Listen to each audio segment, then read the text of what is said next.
Welcome to the Transcending Sport podcast with Rob Cruz, an audio experience bringing you interviews, conversations and more from some of the most intriguing personalities in the sports world. And now, your host, Rob Cruz. What's up, everybody? This is Rob Cruz. The podcast is Transcending Sport. My guest is Kerri Foster, CEO, owner-operator of Foster Fastptich in Alabama. And she really needs no introduction. She's been on the show before. She's a close friend, my little sister. Kerri, welcome to the show. Thank you. It's a pleasure to be here. I'm excited. Always excited to talk with you. Good. I'm glad. So I'm glad you were able to make it. I want to get into some stuff. I want to talk. First of all, what's going on with you? What's new for Foster Fastptich down in Alabama and your travels? What's going on? Well, here, we're able to have clinics and get together and stuff like that. I know that's changing across the nation right now. I know some people are still not getting together and different things, but in the South, it's warm. It's 80 degrees. Everybody's out. I'm able to do some camps and clinics. I've traveled to a couple different states, doing some weekend kind of type things, introducing just kinetic sequencing, timing, movement patterns, all that into the world of softball, because I feel like it's been needed and a lot of people haven't, tapped into that, I guess, as much. And so being able to share that with other coaches, I have a mentorship. I actually just got off of a Zoom call with them and sharing with them, just different insights on building a business, pitching in general, answering questions, and then building their social media presence. So it's busy. Life's busy. That's good. Good stuff. So have you been following any college softball on ESPN lately? Obviously, the ones that my kids are playing. I was able to watch Annabelle. You remember Annabelle when you came down? Yeah, I remember her. Oh, it was awesome. She went in and played. Who was it? I think it was Louisville. Okay. And she came in the very end and pitched, I think, 2 or 3 innings, closed it up. They had been through 2 pitchers already, and this girl had hit a grand slam. She's probably known in that conference for one of the biggest hitters. She went 13 pitches, 14th. She threw a curve and struck her out. So nice. I enjoyed watching that. I was excited to see her battle and fight that out. She started at second base and was second batter. So then had a Brianna. She's in Indiana. She got Player of the Week. She had a .83 ERA in her pitching, and then she had a home run. So I didn't even know she hit. Yeah, Brianna's both of them are big hitters. So I didn't know that. Okay. Then I have some kids locally that I'm trying to go watch in local schools in Alabama that I can watch, and then of course my high school kids, and there's not enough to go around, so I try to get as much in as I can. But that's all I've been doing. I've got some projects I've been working on, so it's hard to follow a lot of the big schools on TV right now. But all right, cool. So I want to ask you this. So I want to talk pitching, but I want to start here, and then I want to segue into some pitching stuff, and because I got some thoughts. So a lot of home runs. I mean, that's nothing new, but it's been a lot of home runs. There's chatter from different people's talking about, hey, we should move the fence back. And I'm like, these home runs are like 20, 30, 40 feet over the fence. So we're going to move the fences back to 300. So what are your thoughts? Why so many home runs? I have a theory, but I haven't discussed it yet with any pitching people. But why are there so many home runs in your mind? Number one, we know the harder the pitching, farther the ball goes. And so we're seeing an elevated increase in pitching over the last several years. Pitchers just in the 70s. It's like unrealistic. When I grew up, if you threw 65, you're top dog, and so now we're seeing pitchers being able to throw 70, 72, 73. And used to even be, I can hit 70, but I master my pitches well at 65. Now they're starting to master their pitches at 70. So I think with pitching, getting better, and the teaching getting better, and the science getting better, and the technology getting better. Our pitchers are getting better as far as that goes. The thing to me is the element of surprise. Are we able to surprise and come with something new every single year? Yeah. But for me, I mean, these hitters, if they're seeing the same spin on the curveball and they've pitch recognition and they've seen that and they've seen that and seen that, they know what you're throwing as soon as they see it. Right. But are the pitchers able to miss the bat? That's a whole nother thing, you know. And I don't know how much of that is gifted, how much of that is taught. I know it's not being taught much. Approach to pitching, you know, they're always taught pitching lessons, how to throw the pitch, but how much of the approach to pitching, meaning, you know, reading batters, missing the bat. My kids that do well are the ones that naturally do that. So I think that's some of it. So I'm gonna say this. So I have 3 things that I've been watching very closely, at how it has been evolving to this point. I have a theory that I believe pitching should be easier than it is, but it looks like it's not getting easier for people to get people out. And I'm going to tell you why. But I'm going to say I got 3 reasons why we have so many home runs, and we're not even we're just in the second week of March. 1, the hitters are so much stronger. These girls are freaking strong. Like way stronger than they were 5 years ago, a lot stronger than they were 10.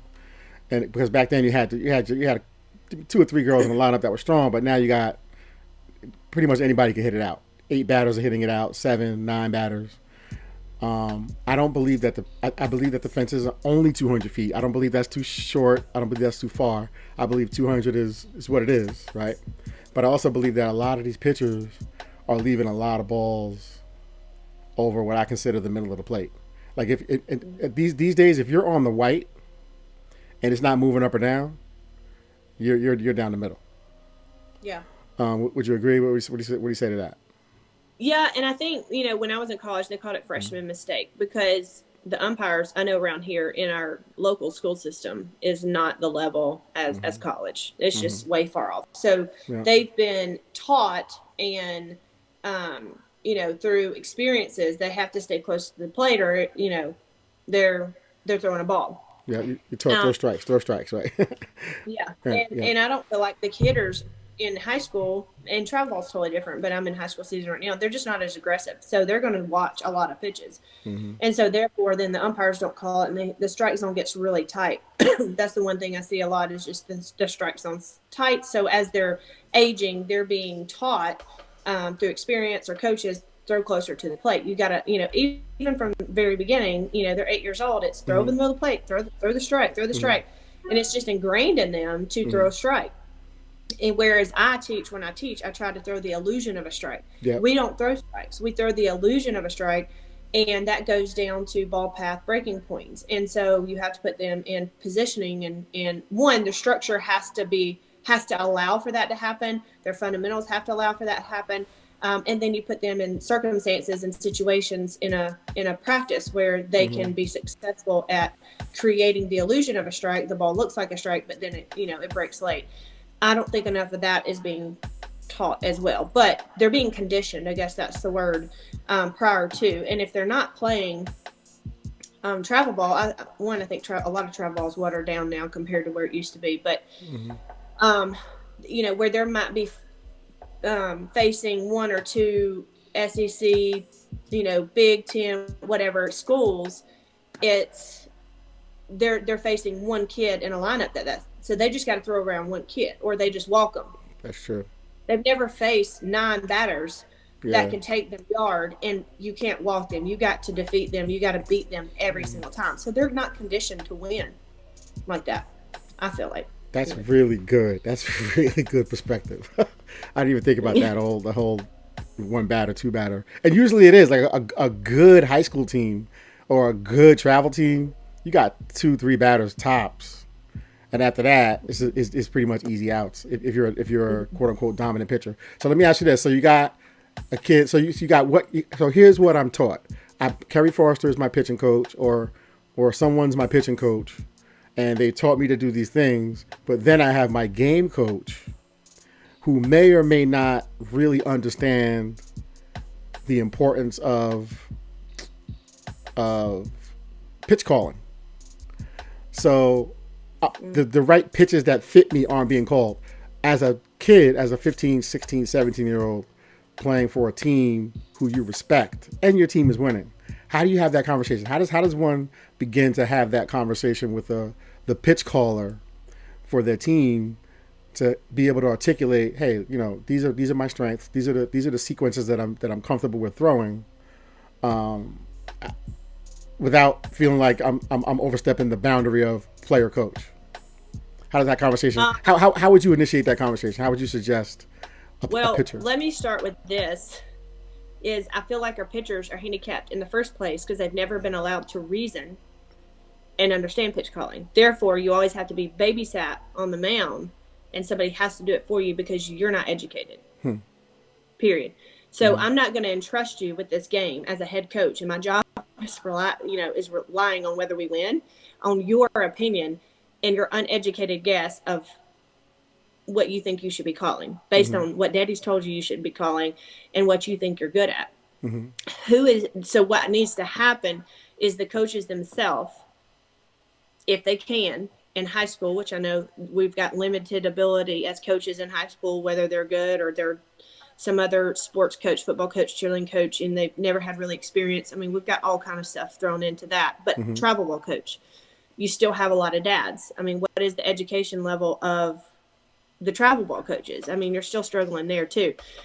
But some pitchers get it, some pitchers don't. But they have to be under the instruction of somebody teaching them how to miss the bat, how to throw pitches, what is their best pitch, and does that best pitch change every single day? Yes. I mean, you might have a best pitch, but that day, is that your best pitch? If it's not, then you better rely on your rise versus your curve. You better rely on your drop instead of your curve. Instead of going to your safety net, which you feel comfortable with, which is not working today, you've got to be able to throw something different. That versatility, of the pitcher. So I think there's so many things that go into that as a head coach. From a head coach's perspective, they're looking at this child of, is she capable of calling her own pitches? Is she smart enough to miss the bat? Can she read the batter? Do we have a catcher that can even catch this pitcher? How can we communicate between the two? So I think there's a lot of things that go in it.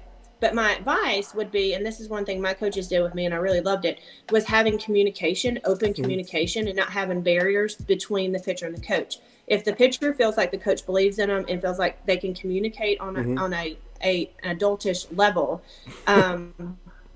then they can feel like, they can respect them. There's this level of respect. And in between innings, she can say, hey, coach, my curveball's sucking it up this inning. The catcher said it's not moving. I feel like it's not moving, even though the first two innings it's moving. We may need to shift a little bit in the fourth inning. Let's go with my drop ball. I feel like it's working really good. I feel like they're not hitting that well. And then we shift. Then the coach might say, well, this next pitcher's coming up. This next batter's coming up, and she's a drop ball hitter. I've watched her. I've scouted her. She kills drop balls. So your curveball's not working. She can't hit off the plate. What do we do? Okay. Well, then do you have another pitch? If not, you're going with a fastball out there.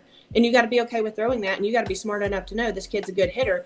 And when I tell you to throw the fastball on the outside corner, she can't hit that, but you can't throw it on the plate either. So we can't miss. So right. You got to, that communication has to happen between the games, and that pitcher has to know what to expect from the next three batters.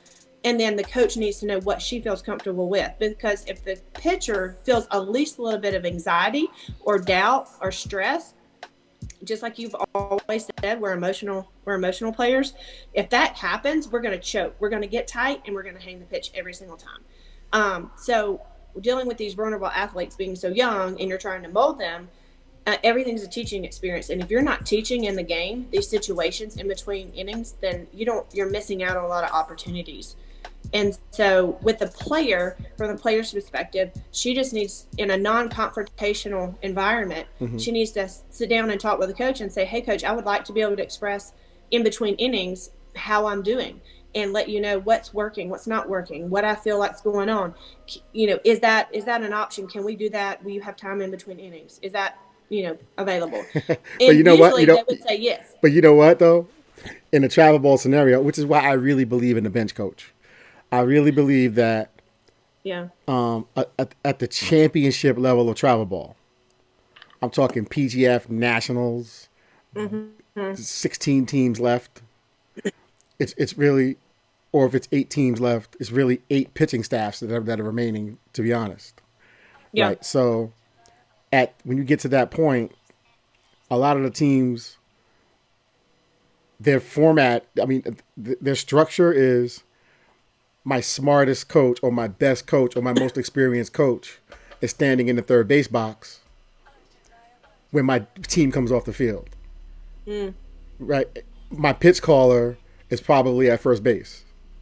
Yeah. So I just had an inning, good or bad, and I'm kind of in the dugout with a parent with a scorebook. Yeah. That's the structure.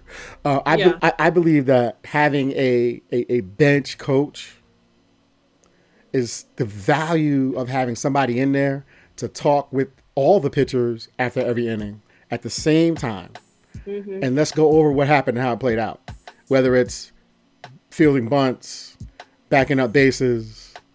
We're going to talk about the entire inning, the good, the bad, and ugly. I don't know that players are getting that at the highest travel ball level. So forget about mid-range. Forget about the mid-level and lower-level travel ball. That's definitely not gonna happen at all because you don't have the client, you don't have the experience in the staffs. But you get out to other places where you have teams that are the same person has been calling pitches for 15 years on this team.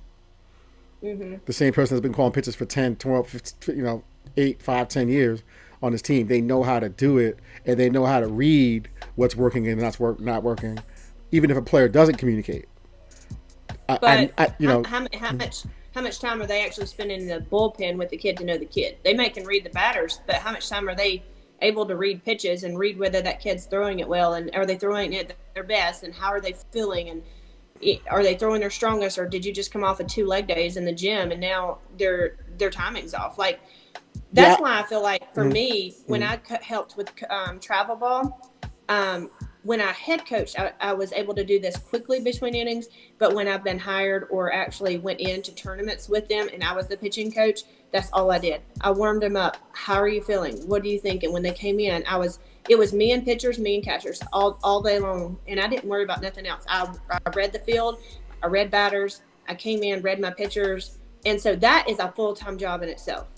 So to your point, I really don't believe that somebody who doesn't have the level of experience that you have, who has been a pitcher, herself, would even know that that's a thing that should be done. Because I think it transcends how good this pitcher is. Because as well as I do, exactly right. she's good, but why is she not where she is? Because there's different things that go into it. There's the instruction that she gets from you during the week. Then there's her warm up. How much time does she need to warm up? Is she getting that amount of time? Is anybody out there in the bullpen with her? Does she need somebody out there to be with her to be able to help her understand what's going into the game? Where are we with that pitch? And then I don't think they even know. They just that's not happening. 30 minutes. Right. No, and here's 30 minutes. My arm feels warm. I'm not going to tear my ligaments. I'm ready to go. And I think so in terms of like pitching, because as a hitting coach, right, I have to understand pitching. I have to have a deep understanding of pitching in order to reverse engineer what pitchers are doing to know how to teach hitters. Like there's no way I can just do one thing and not know the other. Yeah. That's impossible. And if I'm going to be effective at helping hitters to get to that level that they want to get to and be good, because who's to say you're going to go to a school that has a hitting coach that can help you? Who's gonna go to school? A pitching coach is gonna help you. Exactly. So if I can't get you to be able to self-coach and be able to critically deal and just have a level of self-awareness, then I didn't do my job as somebody who you trusted to prepare you for that next level. So I'm as I reevaluate pitching and what's going on at the higher levels of the game. We know that I'm just using that as the model, because if this is happening at the higher levels of the game, then we know what's going on when you start going down a couple tiers, because I think each tier of level of difficulty is based on the difficulty of pitching. Mm-hmm. You know, so 12U, 14U, 14U, 16U, 18U, college, D1, 2, and 3. Mm-hmm. You know, major, division 1, mid-major. The difference is the pitching. It's the players, yeah, but the pitching, yes, definitely. Mm-hmm. It's not the same. So go back to your theology. Your thoughts, you said you had three. You had three things. I think we did one and we got off on somewhere. So what's your other two things? Why are they hitting bombs? I didn't do a three. I thought I did three. I said I said I need the bullet point. Okay, I got you. So bullet point 1 was the hitters are so much stronger. Bullet point 2, the fences short. 200 feet is short. I don't care what anybody says. Yeah. I'm not saying we're gonna move it back. I'm just saying it is what it is, right? And then the third one, the pitchers are throwing the ball down the freaking middle. Yeah. Like, hit your freaking spots. So, I mean, are they throwing it down the middle? Dude, go. I have this video. Go on my Twitter. I have a video that I posted of just hitters hitting home runs in the Clearwater tournament from a few weeks ago. It's just like 30, 40 home runs. It's 2 minutes. It's 2 minutes of just straight bombs. Every single home run. If you go from the middle of the plate, one ball to the left or one ball to the right, that's where those pitches were.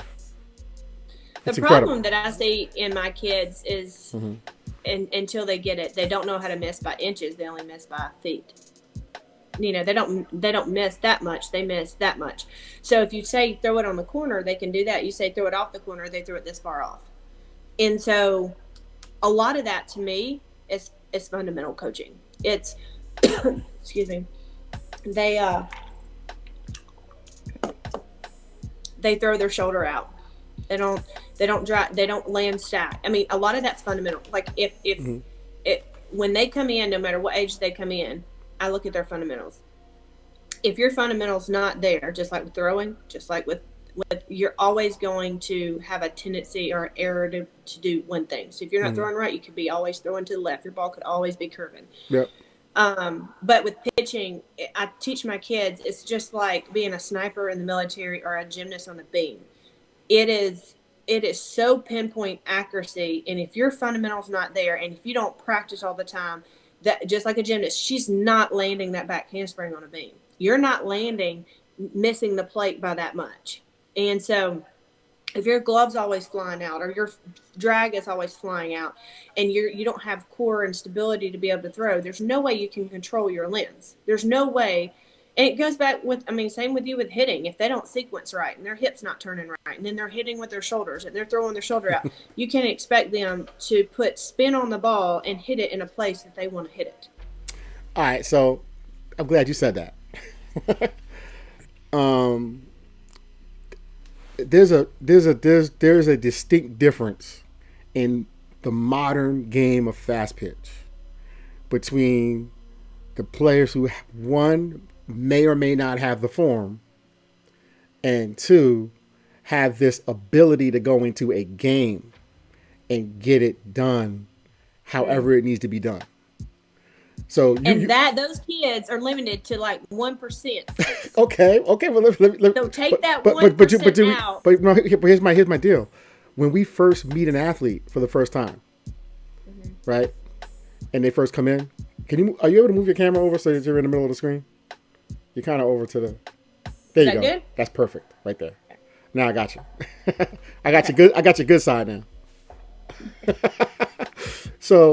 So we got these kids, right, that we get, and they go to different people for whatever for instruction, and it's just we know so much as coaches. We have all this that we want to give them, and we get these athletes. They came from cheerleading, they came from soccer, they came from basketball, they came from multi-sport, they came from field hockey, wherever they came from, right? And then we get them in the cage, or we get them in a pitching lesson. And we got so much that we give them. Are we overcoaching? Are we overcoaching because of all these fundamentals to the point that we're coaching the athleticism out of our kids? Yep. So now instead of us having a whole lot of Odysseys who she is highly, highly athletic, And her fundamentals may not be where somebody would say, "Oh, well, you can't do that. Why can't you?" She just did it. She did it. She's doing it. So I believe it, and I'm kind of evolving into this. I'm evolving in this area as a coach. Like, here's what really matters. I need your bat on plane. I need you on time, and I need you to swing faster. Stop trying to have a swing. Stop trying to have a form, because it's great. You have a form. Congratulations, but you can't hit. I think in hitting, I agree. I think it's analysis paralysis, and I think for me, I can break it down to nitty gritty, and I can make you paralyzed because you're thinking about all the details. I have a tendency to do that sometimes, but most of the time I can after 20 years of experience, I can see where the kid is, if she loves that kind of stuff and it benefits her, or if it just tears her down and she just gets exhausted. So that's one thing. The difference between pitching and hitting with that is injury prevention. There's so many different injuries that can happen. And so she might be athletic at all get out. But if she's landing in a position where her back is arched and her butt is out because she's open too much, she's going to have a herniated disc, a torn labrum, and torn rotator cuff. Mm-hmm. And no matter how athletic she is, she's done by her freshman year. Yep. And so those are the things, the repetitive motions that are not consistent with health. Mm-hmm. That's one thing we have to be mindful of without taking the athleticism out. There's a couple of things for me when I teach pitching that are just basic. Like, I want you to land in a position that's powerful, that your core is steady, that you're not arched and now you can't use your core and you're generating power through your shoulder. I want to make sure that you're moving in a forward direction that's going to get you getting explosive movements. So it's stuff like that. Mm-hmm. I think if you're worried about details of toe angles and glove positioning, because I have people, their gloves way out here, but you know what? Their shoulder's pointed to their target. Mm-hmm. So it's not affecting this shoulder being thrown, which is going to cause any kind of shoulder issue. So I'm not worried about the glove as much as I am where's the shoulder position? How is she landing? Is she stable, balanced? Can she generate maximum power from how she lands? If she can, great. You can do all the other things. You can pitch how you want to pitch. You can start how you want to start, but I think that's the biggest thing, is coming from a perspective of, is she healthy? Then from there, how can we generate more power, make her more successful, but still continue to have her little swag on the way she pitches? And it's a balance. And I think I 100% agree with you. The balancing act of, there's certain things on the form side of it that we absolutely need to do in order to have a level of consistency, because your consistency is going to be based on your efficiency. But then sometimes we can go a little bit over the edge for that player, where it becomes too much and it's distracting them from competing, because the form is distracting them from the competition that is required of them to be at a specific level. You know what I mean? Yeah. And I'll say this too, my kids that are just the odysseys, the athleticism, it kind of didn't matter how much analysis I put to them. They're beasts anyway. Mm-hmm. They're going to get out there and kill it because they ain't even worried about it. Mm-hmm. Like, I had a kid one time, and she's like, I know my crap stunk, my form stuck, but dang, I just struck out 18 people.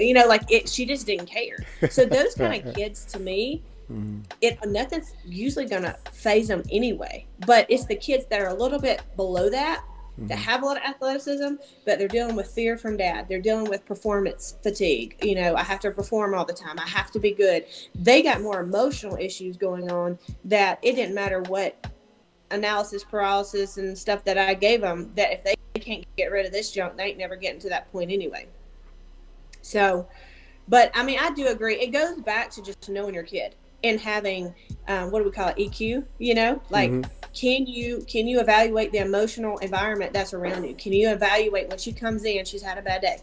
Okay, well then I'm not giving you burpees today because you're not, you're piss poor, athleticism is happening right now. Or, are you excited and something happened and now you're hitting crazy numbers on the radar, and then are they coming in, they're just physically emotional. They got emotional stuff going on. I mean, it's just, I coach. My dad asked me, he said, you only coach 4 hours a day. Why are you, I work 8 hours a day.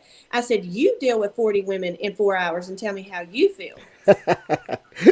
He said, Okay, you got me. You got me. Yeah, You can't do one it's for 7 hours. So it's just I'm constantly evaluating the room with age groups, emotional, athletic abilities. Constantly going from okay, this kid's trying to get in the SEC. This kid is just barely gonna make high school. And like going from push, push, push to okay, pat on the back, you did good, you got the ball across the plate. Like I become, what is it? Is it a chameleon? What is it that changes? a chameleon. Yeah. Yeah, from minute to minute to minute to minute. And it's like she's screaming over there, but she comes over here and she's not screaming. And it's just Right. like because I know what my athlete needs, and it's like, does she need motivation? Does she need excitement? Does she get scared when I get loud? Does she need punishment because her attitude stinks, or just not punishment, but just um, um, discipline? And does this girl she's 8 years old and just thinks that I'm her nanny and she just wants to come in and tell me about her day? Like that's just made her day. Right. So it's just constantly doing that. And if you can do that as a coach, then I can kind of come off and then realize, okay, that's too much. That's too much analysis. That's too much science. That's too much this. I need to pull away. She's not going hard anymore. And then sometimes I've done that and I said, forget everything I said, just throw hard. Just like be a beast. Just throw. Let's see where it goes and get her back out of it's called Left Brain, Right Brain. Have you heard of a author? And she wrote a book called 5, 4, 3, 2, 1, Go. I think I might have heard of it. I can't remember her name, but it helped me tremendously when I was playing tennis. And she talks about, and you will know this more than I do, one side's emotional brain. Is it right side's emotional, left side's logic? Right side, yeah. Right side's emotional, left side. And so she said how to get your brain back into left side logical in 5 seconds. Basically saying that within 5 seconds you can either go logic or you can go emotional. So you throw the pitch, ball gets hit over the fence. You got 5 seconds before you say, oh God, she's coming to look in the bullpen. She's coming to yank me out. Oh God, my dad's going to be yelling at me. Oh, you got 5 seconds before your mind just goes straight emotional. And she says when something happens or your mind's trying to switch, say 5, 4, 3, 2, 1, go. 5, 4, 3, 2, 1, go, and just keep saying that. And then your brain will never go into that emotional. It goes straight back into logic, into okay, now I've got to do this. Trigger words. I've got to refocus. And so I was playing tennis, and I would always get my mind on the serve, and then I'd hit it out, or I would tense up and I'd hit the net. And so when I started using that philosophy, as I was bouncing the tennis ball, and it was 5, 4, 3, 2, 1, go. And I would do it. There was no time to don't hit the net, don't short arm, don't overthrow it, hit it. There was no second guessing. It was just pure athleticism coming out, and I would master it.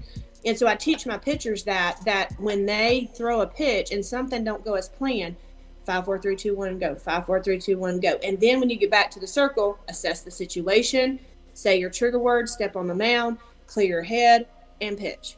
And so a lot of that's just psychology of pitching. It's just get your head out of the analysis, get your head out of that. So I like that because I think what it does is it because a lot of people hold on to what just happened for way too long. Like I know hitters do that. They hold on to an at bat for like 3 innings, a bad at bat for 3 innings, or they hold on to the last pitch going into the next pitch as a hitter, right? So. And I like the 5, 4, 3, 2, 1 thing too, because you're giving them a tool you're giving them a how to. Because we can say, hey, turn the page. We can say that, but if we now have a tool to help us to move our thought process somewhere else, that's extremely helpful, I believe. And the last thing I'll say is, a lot of people underestimate the power of self-talk. Yeah. Because 1, it should be positive, obviously. 2, it should be different things that I can say, maybe especially if it's instructional self-talk, that gets me back to the things that I may be getting away from. Because I'm talking to myself in a certain way, in between pitches, in between at batters that I see. So I think those are phenomenal tools and strategies to help to help our players stay locked in, because the better Yeah. athletes are able to, one, get locked in, two, know when they're not locked in, and three, when they're not locked in, they know how to get back to locked in really quickly. The athletes who struggle are the ones who obviously they never know when they're going to be locked in. They have no idea how they got to locked in, and if they get away from it, they can never get back. And you can see it. Oh, I got to go. Somebody go get her. Somebody get up. She's done. Like, you look at her, everything changes. Her countenance, her body language, everything's different. She starts looking for her dad in the bleachers every other pitch. Like, she's done. Right. So I think we see that. We recognize that as coaches who understand how to read a room and how to read the emotional. Intelligence, emotional. We have that EQ, right? We have that EQ. Yeah. So now, having said that, I want to segue into something, because I was thinking about you a couple days ago, and I said, you posted a post about the Stanford soccer player, and we're coming out of, a lot of people handled the pandemic situation very differently than others. Some people, I believe, came out of it on one or the other side of positive, and others didn't, for whatever reason, right? But a lot of adults have struggled with what the entire world has gone through. Adults have struggled. So now you got to look at the children, and you have to say, these are children. How are they handling it? And then what am I doing to make my environment a better, more nurturing place for them to come to help them to navigate their feelings and emotions and things like that, right? So the mental health piece, I had so many freshmen who went to college in 2021 for the 2021 spring season, and for their entire fall and for the most part of their spring, they didn't get to have a real college experience. They were pretty much on lockdown. They couldn't go out. They couldn't go hang out with their friends. They were like in their room, especially if you're an athlete, because if you catch it and you give it to your team, our season's over. So the athletes were on a different type. They were in a different type of prison, so to speak, in terms of, you can't do this like everybody else can, because if you do this, you got 24 other young women that are going to be affected by your lack of discipline or your lack of focus in terms of what we need to do we're moving as a unit. So I felt bad for them, because they didn't really get. I'm like, that wasn't college, guys. Don't worry. What you experienced, that was something different. That's not what you worked so hard to get to. But nevertheless, you navigated through it, and you were still able to participate. You were still able to play and still able to compete. So I want to get your thoughts on mental health, and because mental health has been on the news a lot. It's been something that has been we're talking more openly than we've ever before. And I'm from the old school, like, suck it up, let's go. Are you tough or are you weak? Like, But then I had to get to a point where, I'm still from the old school. I still want you to suck it up. I still want you to be tough. I still want you to be mentally tough. But I also want you to be in tune with how you're feeling, and I also want to be able to help you to navigate those feelings at the same time. So is that something that you're seeing? And if so, how are you addressing that? I wrote like 8 sentences down while you were talking. So first of all, what I try to tell I can come from this experience. When you've done softball your entire life, and when there's no softball, what happens? I think for athletes, we wrap up our purpose and our identity in softball. My purpose was, I need to win. I'm loved because I win. I'm appreciated and respected because I win. So it becomes this performance mentality that success is in winning. And if I'm not winning, if I'm not performing, my worth is attached to that. So now I'm no good.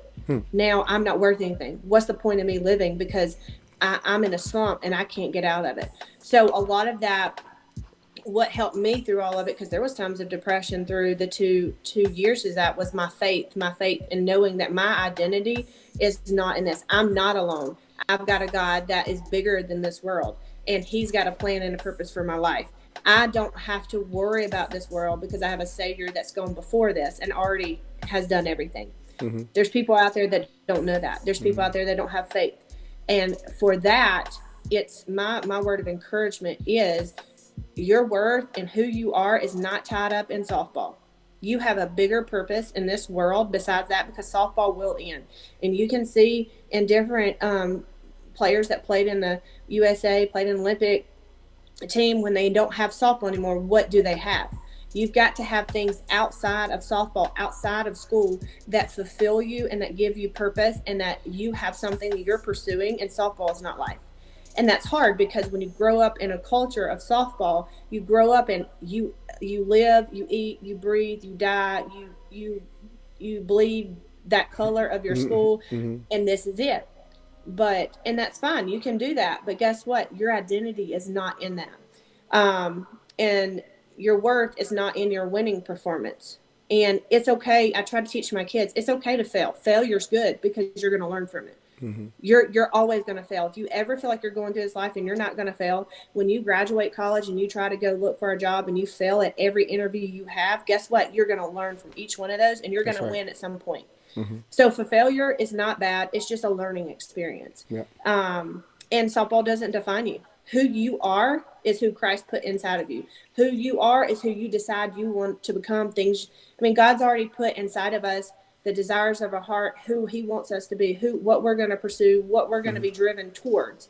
And softball was one of those things that he put in my path to be driven towards, because he wanted to bless me and bless the people around me.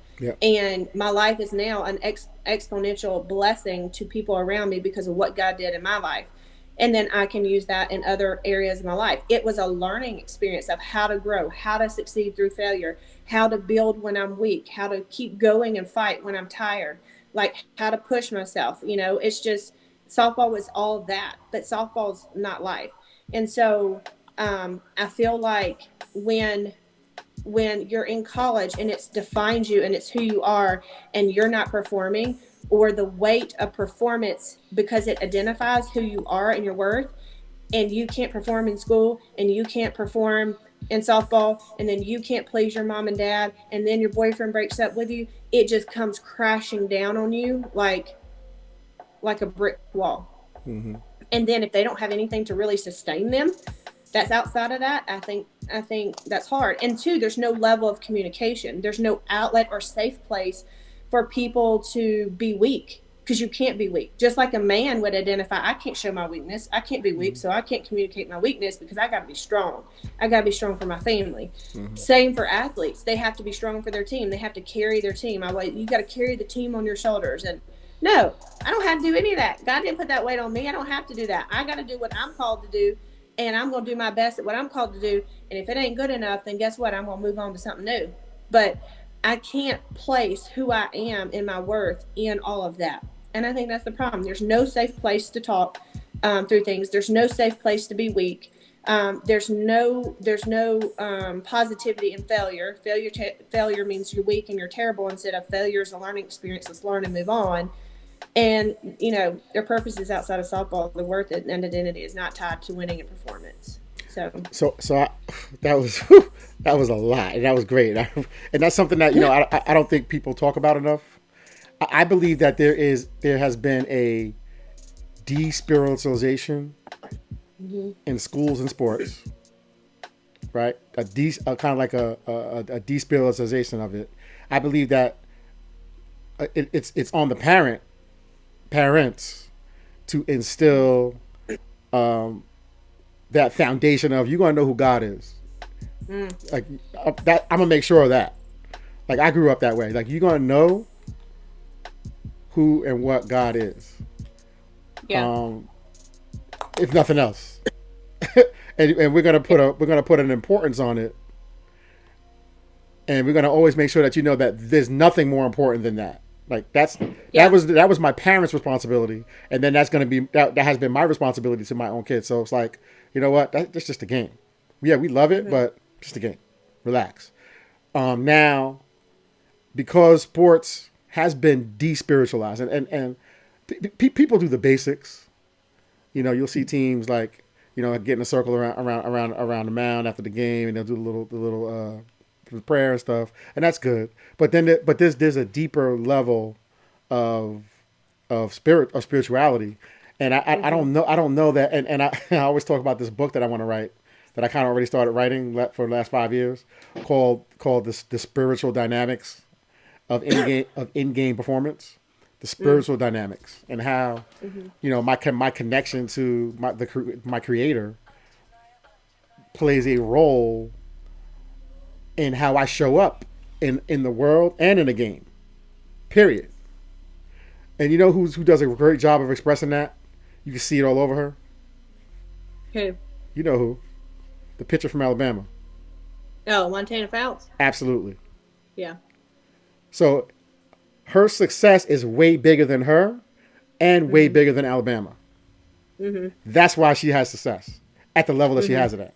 Period.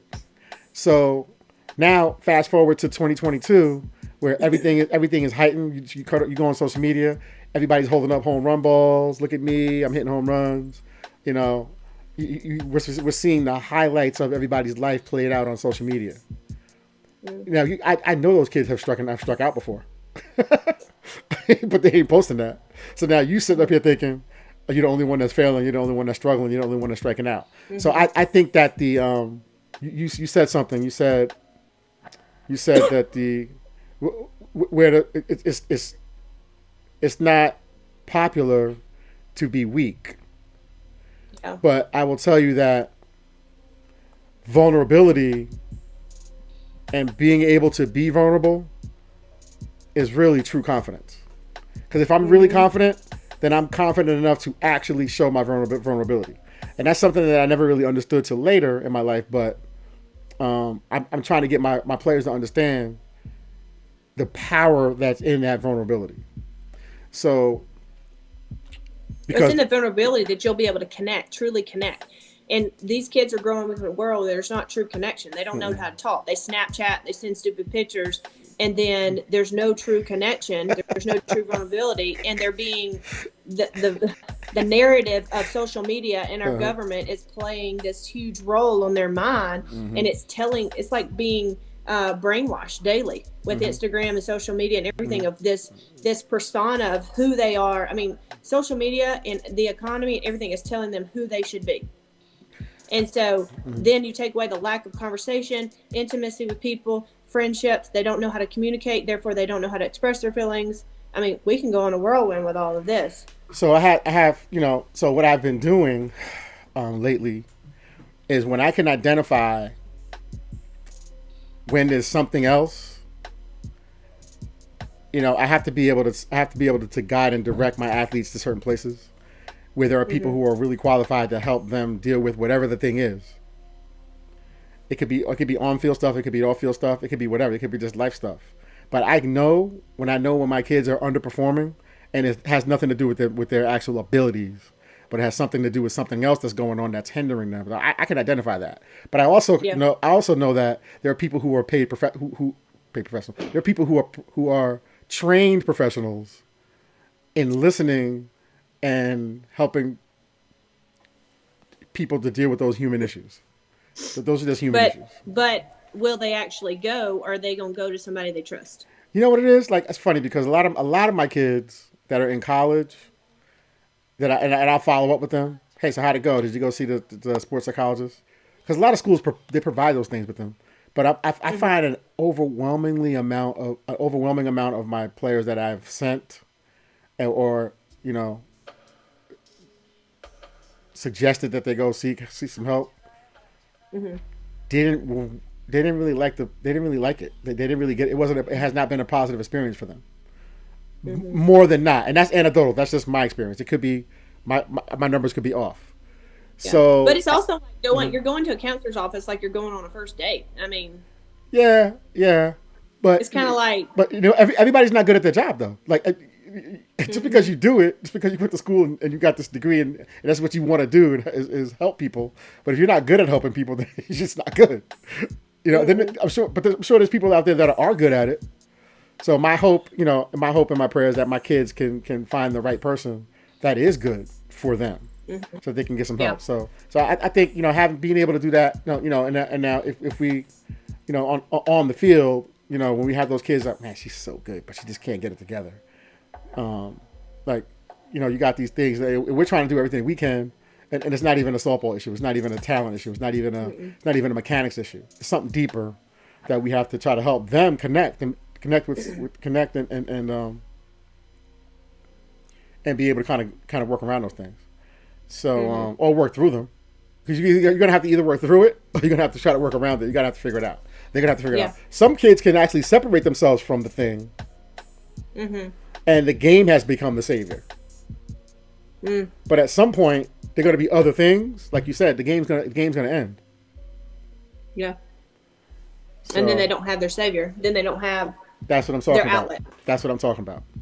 And then you have those parents that their outlet's their kid at 6 years old playing park ball. That's their outlet. One thing I was going to tell you too is one thing that I see, and I don't know if it kind of goes along with what we were saying, is the way that it's been on my heart is the way that the dads talk to the daughters, growing up. And I'm a firm believer in life and death is in the power in the tongue. And so you have, with your tongue, you have the power to change them, or you have the power to destroy them. And especially with a daughter-father relationship, how he speaks to her, some can be spoken to like a boy, very, very hard, push them. They like that. They want to be pushed and be strong, and some just can't handle that. And I feel like if the coaches / parents that are working with these kids would be able to discipline with life-giving words, with, this is not who you are. This performance is not who you are. I know you're better, but this was not up to par, but I know you're better.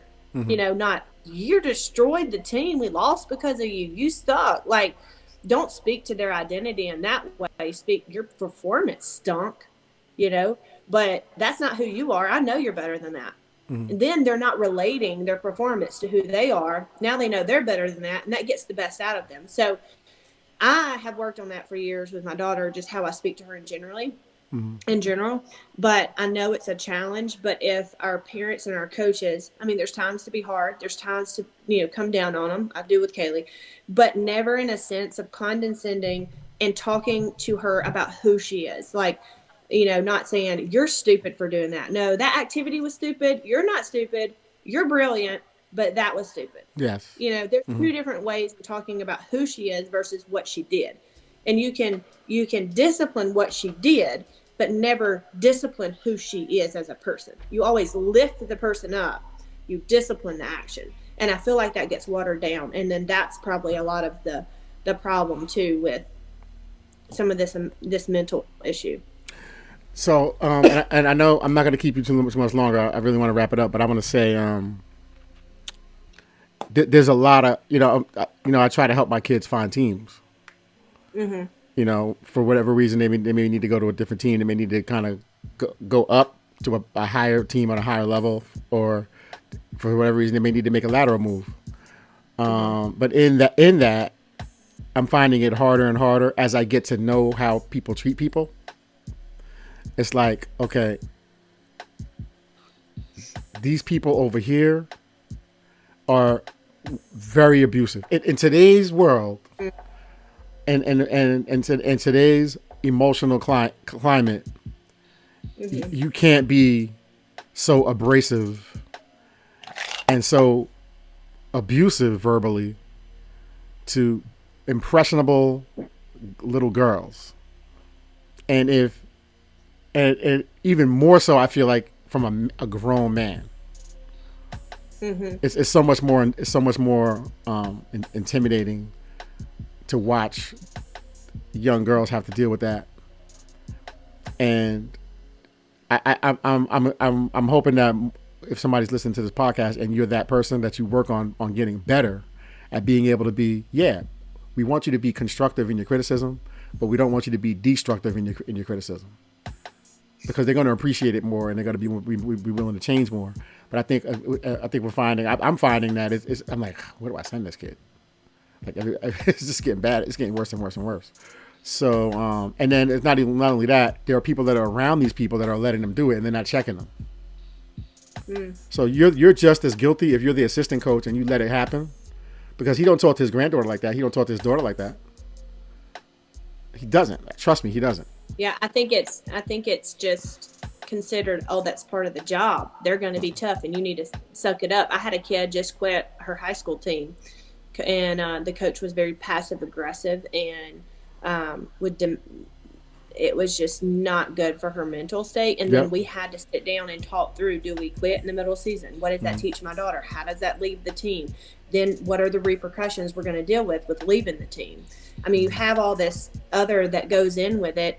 And it's like, when do we take a step up for our mental health and our emotional health against this and call this out? Or when do we just sit back and say, well, we need to suck it up. Don't quit a team. And see, and that's where I am, and that's where I've been with a lot of my kids more recently than others. I'm like, I gotta get them to understand that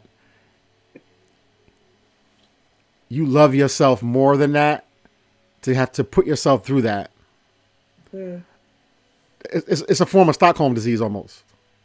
You start almost like loving your oppressor in a sense.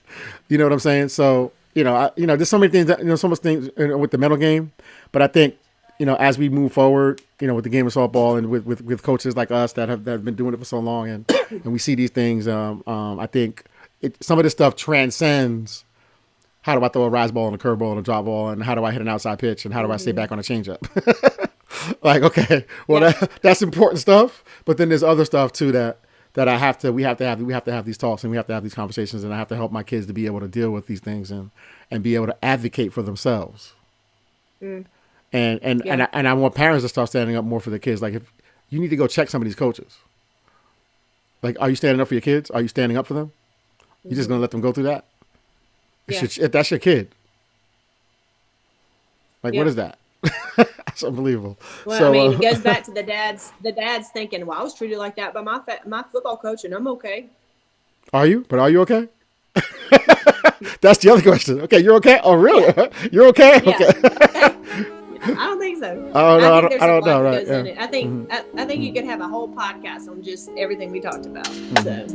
So I got to have you back now, because I don't want to be the guy that had you on a 2-hour podcast where you got stuff to do.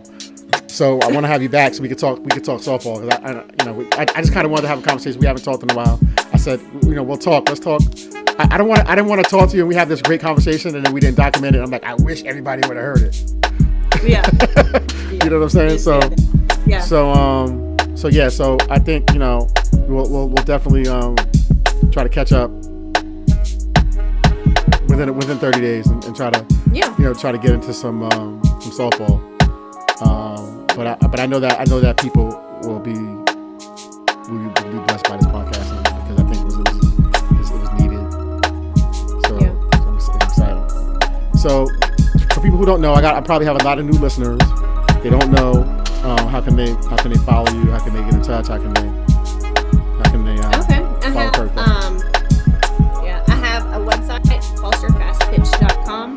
Also have Instagram, it's Foster Fastptich on Instagram, and I have a Facebook, Foster Fastptich. So you can get in touch with me there, and if you ever need any coaching, I have an online membership that you guys can join and coach that. I mean, be in there and hear me coach and coach your daughter and have a program plan and all the things. So that interests you. Or I do weekend assessments and where you can come in and do a weekend with me as well. So if that's something you're interested in, just find me on social media. All right, y'all. So I want to thank everybody for listening. We'll catch up with y'all soon. Peace out.